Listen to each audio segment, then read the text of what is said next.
The New Earth's ocean is continents developing used in to be one Africa, big tearing supercontinent continent apart. surrounded by an even bigger ocean. Over time, the supercontinent broke up and scattered to become the continents we see today. Another split seems to be happening in Africa, and scientists are paying attention. But what does this mean? Are we in danger? Is the world ending? Scientists made a scary discovery about Africa splitting in two. This video answers all of these questions and more. A huge crack in the Kenya Rift Valley made headlines around the world. Many experts and scientists have been trying to figure out what caused this strange and mysterious crack, which seems to have appeared overnight.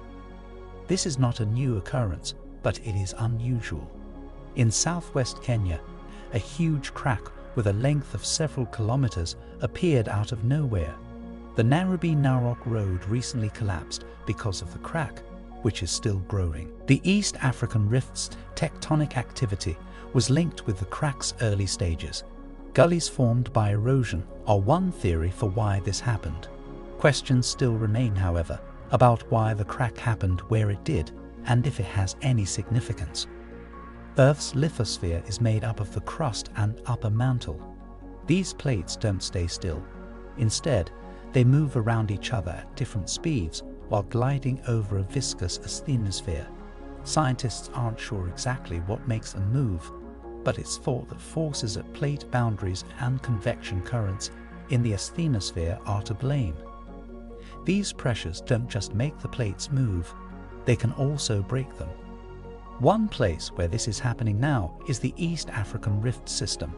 The East African Rift Valley stretches over 3,000 kilometers from the Gulf of Aden in the north to Zimbabwe in the south. It splits the African plate into two unequal parts called the Somali and Nubian plates. It may have formed as part of a larger rifting system, but it is also possible that the recent heavy rains in the area exposed the fracture and caused it to suddenly grow. A large area of volcanism, seismic activity, ground uplift, subsidence, and the development of fissures and cracks are all caused by the surface expression of rifting. But what causes rifting? Rifting happens when the lithosphere is stretched horizontally, making it thin. If this happens, signs of this process can be seen on the surface along the Rift Valley. Rifts, which are the first step of a continental breakup, can lead to the formation of a new ocean basin. The South Atlantic Ocean formed when South America and Africa broke apart about 138 million years ago. This is an example of a place on Earth where this has happened. Extensional forces strong enough to split the lithosphere are needed. The stresses are caused by the movement of the mantle below the rift.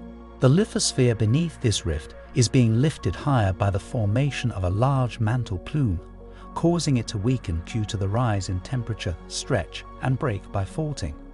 Geophysical studies have shown evidence of this unusually hot mantle plume, which is also called the African superswell. This superplume has been used to explain unusually high temperatures. Superplume is thought to be the source of the forces that caused the Rift Valley to form. The topography of rifts is very unique, with several depressions surrounded by higher ground and bounded by faults. From space, you can see that the East African system is made up of a series of aligned rift valleys that are separated by large bounding faults. These cracks don't all happen at once, but rather in a series. As the Nubian and Summer Lake plates continue to move apart, new faults, fissures, and cracks can form. This, along with renewed movement along old faults, can cause earthquakes. However, most earthquakes in East Africa are small and spread out over a large area. The East African Rift is unique because it lets us see many stages of rifting along its length. The rift is young in the south, where extension rates are low, faulting is widespread, and there aren't many earthquakes or volcanoes. However, as the Rift Valley bottom gets closer to the FR region, it becomes completely covered with volcanic rocks. This shows that the lithosphere has almost completely broken apart in this area. When this happens, magma will start to solidify in the gap left by the broken plates, making a new ocean. Over millions of years, a small shallow sea will start to separate the eastern edge of Africa from the rest of the continent. As the rifting continues, this sea will grow into a large island in the Indian Ocean, which may include parts of Ethiopia, Somalia, Kenya, and Tanzania. Plate tectonics, or East African rifting, is a good example of this.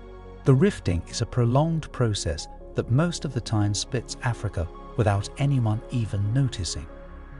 This sounds scary, but the timeline for that is very long-term.